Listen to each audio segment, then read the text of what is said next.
Good morning, dear students. Through this video, I will explain on the poet Leigh Hunt. While you follow this video, kindly have your books open at page 34.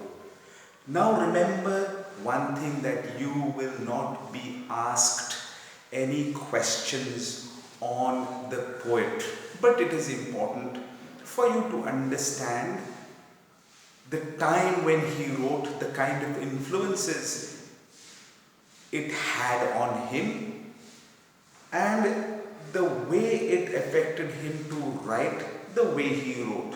So, there is very little information on the poet according to your text. While you follow this video, gentlemen, kindly have your books open at page 34. Leigh Hunt. Leigh Hunt was an English poet, writer and essayist. Fairly easy to understand that. A firm liberal. Firm meaning he was very strict in the sense that he would not change on the subject matter he wrote on. He followed the trend, the kind of new way of writing poems. So he wrote on some important subjects such as friendship, love for nature, patriotism, celebrating the common man, and his poems involved a lot of emotions. He would not change that, and he was strict on dealing with the subject. At the same time, he was liberal in the sense that he changed from the Augustan age, the previous age before Romanticism. He was a part of this movement, the Romantic movement. So he did not adopt the strict, rigid way of writing poetry. He adopted a new style, a free style of writing poetry. There were no strict laws that he followed and which governed his style of writing poetry. So he was firm and a liberal. Hunt claims through this poem that true worship is manifest through the acts of love and service that one shows one's fellow men and women. So the word manifest means through this poem he shows true worship is shown or displayed or comes to the fore. It is shown through the acts of love and service towards one's fellow men and women. So fairly easy to understand this. Through this poem, what does he mean to say? He means to say that true worship of God is to serve our fellow men and women. Only then we would be able to achieve God's graces. Set in the Middle Eastern country, we have a glimpse, we get a clear insight and a clear picture of what the life of a godly man, a sacred, holy, honest, simple man who is visited by a divine messenger, an angel. Divine means holy, an angel appears to him in his room. At first, when Adam is disappointed to learn that his name was not on the list of people who love God, and the list that the angel was preparing, writing down in that book made of gold, he was not depressed about it. Instead, he cheerfully requested the angel to kindly note down his name in the list of people who loved his fellow men. The angel complied, writing down his name. The angel disappeared. The next night, the angel reappeared and showed him in the book of gold that his name was right on top of the list whom God loved and considered to be his own. So that is the explanation that is there in your text. He then asks the angelic visitor to at least include his name among those who loved other fellow human beings and loved them selflessly, caring for them and serving them without expecting any reward. The next night the visitor or the angel returned and showed Ben Adam the names of the people who had been blessed by God. Ben Adam is delighted, he was elated, he was euphoric, he experienced that extreme joy which he could not explain or express. It was inexplicable. Delighted to see his name heading the list. So, more than the poet, the information is given on the poem. Now, let us have a look at the poet Leigh Hunt. Leigh Hunt was born on 19th October 1784 at a place called Southgate, London, England, and he died on 28th August 1859 at Putney, Putney, London in England.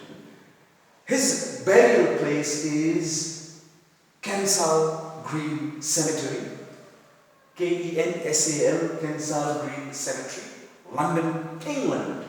He was 74 at the time of his death. He was a part of the Romantic movement in English literature. Though he could not receive much acclaim, he was not as famous as some of his contemporaries, meaning those who were writing at the same time like him.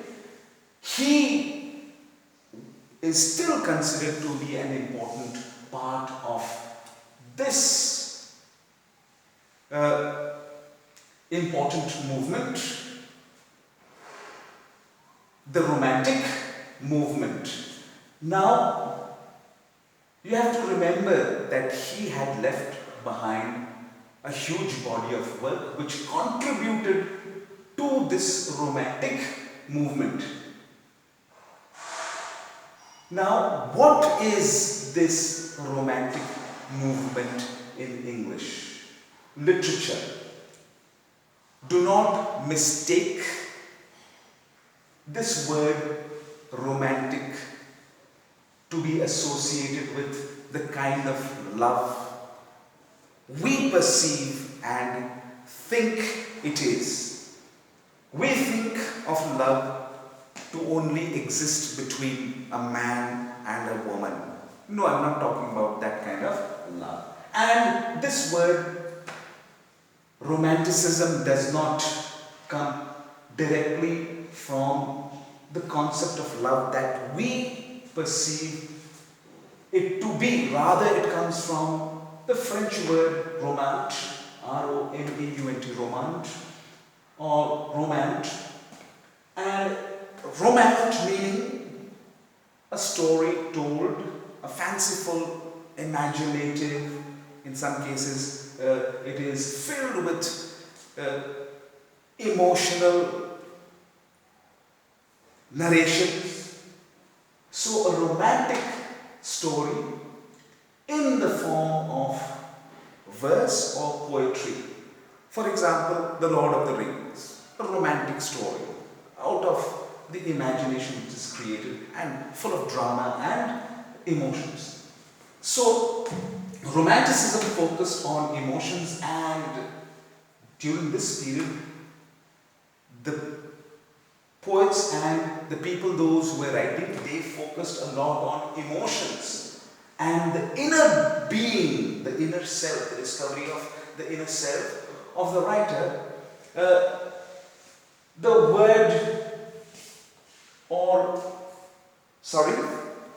And it focused on the world around the writer, how he understood the world and how he related himself to the world around. Next, you see, this was a period of change in trend from the old period.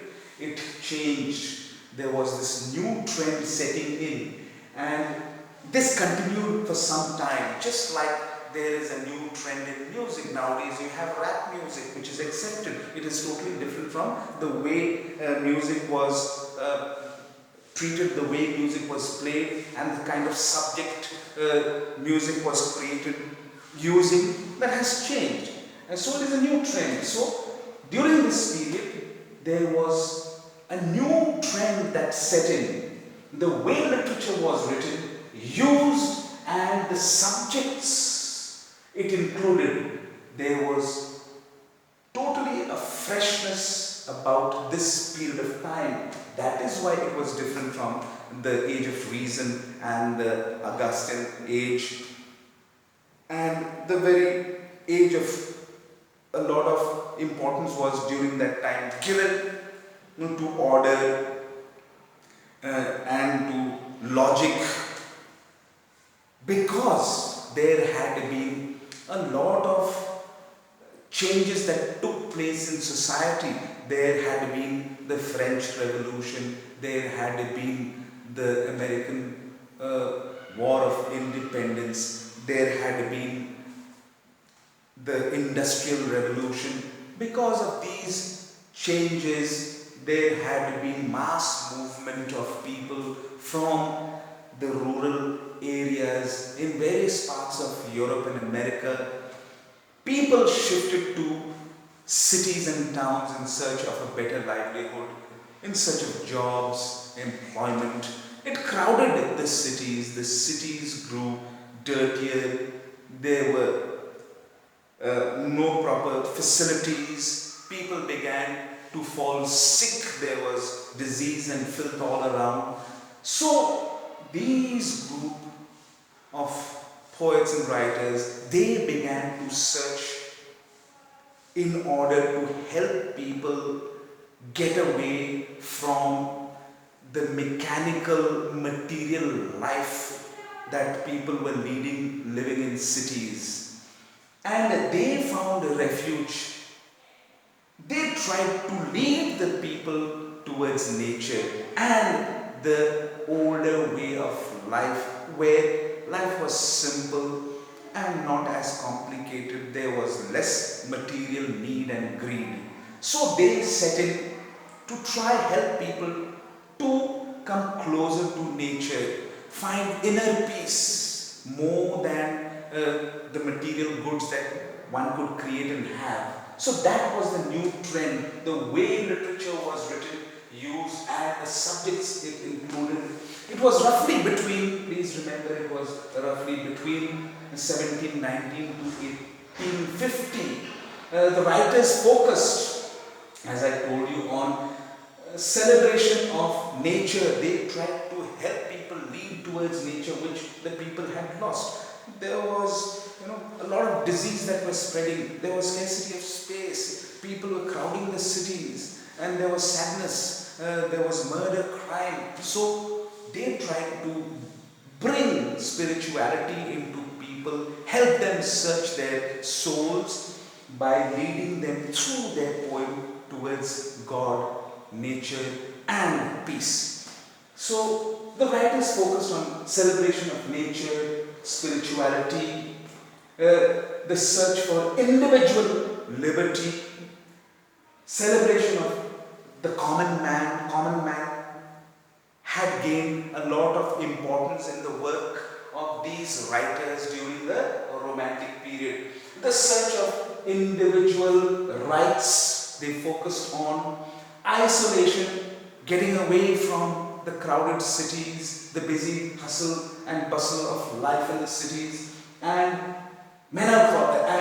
Melancholy means they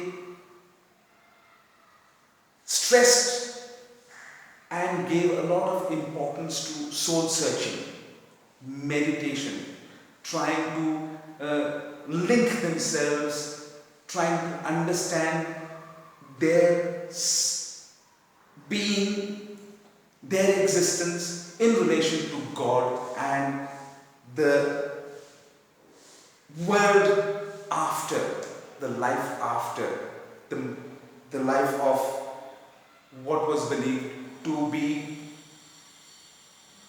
a spiritual realm, a spiritual world where we all have to go after we leave this material, tangible world that we live in. So they stressed a lot of importance on isolation and melancholy. Melancholy meaning the feeling of grief and meditation. It would here in this sense meaning meditation, giving oneself a lot of time to ponder and think of one's existence and the purpose of one's existence. Individual experiences were given a lot of importance. Personal creativity, the poets were allowed to experiment with their thoughts and feelings. Personal creativity and imagination held a special importance during this period of Romanticism. More than order, reason, or knowledge, you can say, importance was given to sentiments, emotions, and senses. Again, it deals with human emotions. So human emotions gained a pivotal central stage in the works of the Romantic writers. The language used was simple for the common people to understand.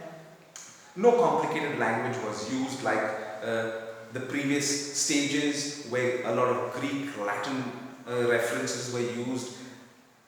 The Romantic writers made it very simple to help the common people understand and be led towards nature, towards spirituality, towards God, finding peace in the world and in themselves. So they used simple language for the common people to understand. Some important writers of this time, this Romantic period were Robert Burns, William Blake, William Wordsworth, Samuel Taylor Coleridge, John Keats, Percy Bysshe Shelley, Mary Shelley, and Lord Byron. Now, here I have mentioned Robert Burns twice, so I will have it expurgated. Now, these were some of the writers that you will have to know, but you will not be asked any question on the content here. You will have to just focus on the lines of the poem and the references in the context of the poem. Now, you have to remember that Leigh Hunt, he was a poet as per your book. He was an essayist, one who wrote a lot of essays. He was an editor, he edited a lot of work. He was a writer and a critic, one who analyzed the works of others and he made critical analysis of their work. He commented on their work. He edited journals like The Reflector and The Indicator. Again, I repeat, he edited important journals like The Reflector and The Indicator. He wrote poems in various forms, such as satires, criticizing many important issues through his poems, trying to gain the attention of the administration and the people who held important positions to bring about positive change in the lives of people. So he wrote satires criticizing many important issues during the time. He wrote lyrics. Lyrics would mean more musical kind of poems. Odes, it's another genre of writing in poetry. Sonnets, you have Petrarchian sonnet, you have Shakespearean sonnets. So it is a way of writing poetry, and we'll not go into the details of it. Then he wrote narratives where he narrated stories through parables and fables in the form of poems, and poetic plays where he wrote plays in the form of poems. His themes were patriotism, love for one's country, love for nature, he wrote on love too, and friendship. These were the main basic themes of his poetry. Intensity, there was a lot of, intensity of feeling, very strong feelings are said to underline his poems. Effective description, very, very apt descriptions his poems contain, or his works contain. And rhythmic flow, there was this musical flow about his poems and writing, especially his poems, which marked the best of his poems. Among his best known poems are Jenny, Kissed Me, Abou Adhem, which you will be doing, and A Night Rain in Summer. There are some more works which I have mentioned in the PDF. You can go through them. It is for your reference to know and understand him better. So, in short, this is what Leigh Hunt was. He was born in England, died in England, and he left a huge body of work which has helped for him to gain a place, a very vital, important place in this important movement called the Romantic movement. So, I will be sending you all this information through WhatsApp. Kindly preserve it, refer to it, learn from it. Again, I repeat, you will not be asked any questions in ICSE, but you will have to know the little information which is in your text regarding the poet. So with this, I conclude. In the next video, I will explain to you the poem in detail. Thank you, gentlemen.